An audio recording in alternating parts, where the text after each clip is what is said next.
আসসালামু আলাইকুম viewers, Nusaiba and mummy চ্যানেলে আপনাদেরকে স্বাগতম।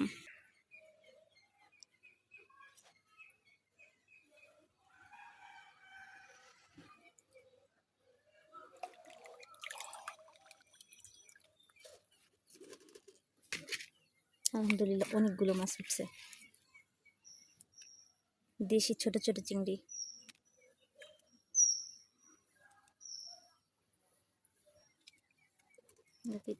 ঢেলে রাখবো।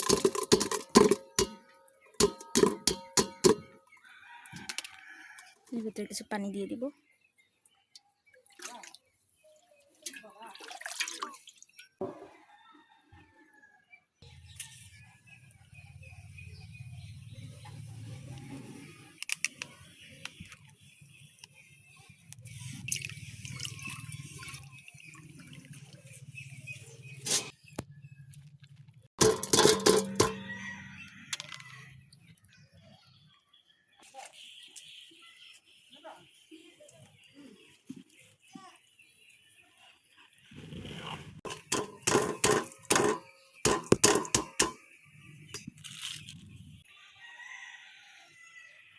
আলহামদুলিল্লাহ অনেকগুলো মাছ ধরা হয়ে গেছে।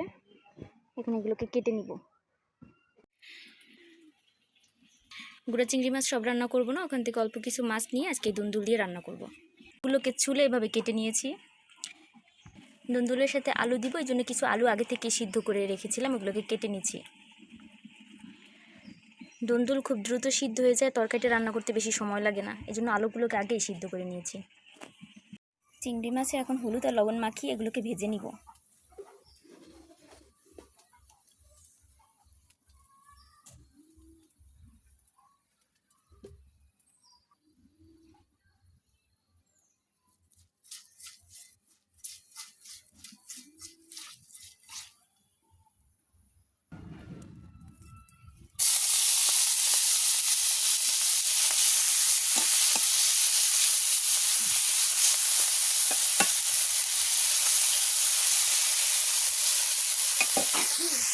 মাছ ভাজা শেষ, এখন এগুলোকে নামিয়ে নিব। কড়াইয়ে তেল দিয়ে নিব।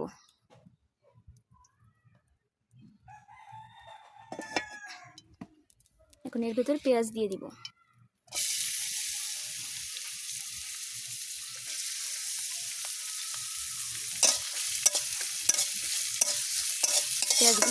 এখন এর ভেতরে জিরা আর রসুন বাটা দিয়ে দিব।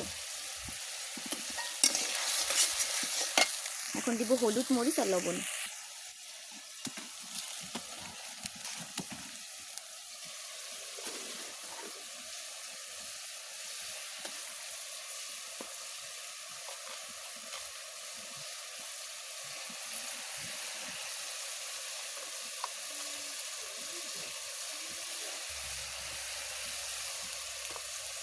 দুই চামচ মরিচ দিয়েছি আর 1 চামচ হলুদ দিব।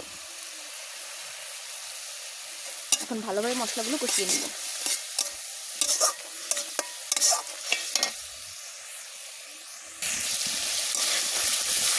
মশলা কষানো হয়ে গেছে, এখন এর ভিতরে কেটে রাখা তরকারিগুলো দিয়ে দিব।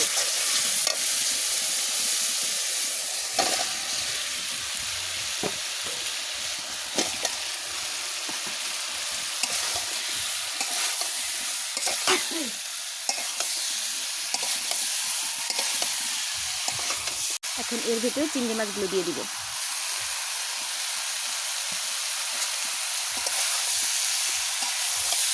কিছু সময় কষিয়ে নিব। দুন্দুল রান্না করতে হলে এক্সট্রা কোনো পানি দিতে হয় না, মশলা কষানোর সময় যে সামান্য পানি দিতে হয় ওটাতেই দুন্দুল রান্না হয়ে যায়।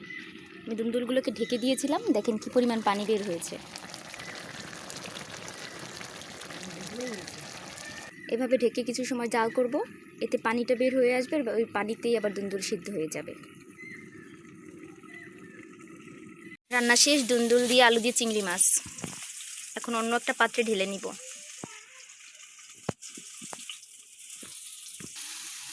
এখন উপর দিয়ে কিছু জিরা ছিটিয়ে দিব।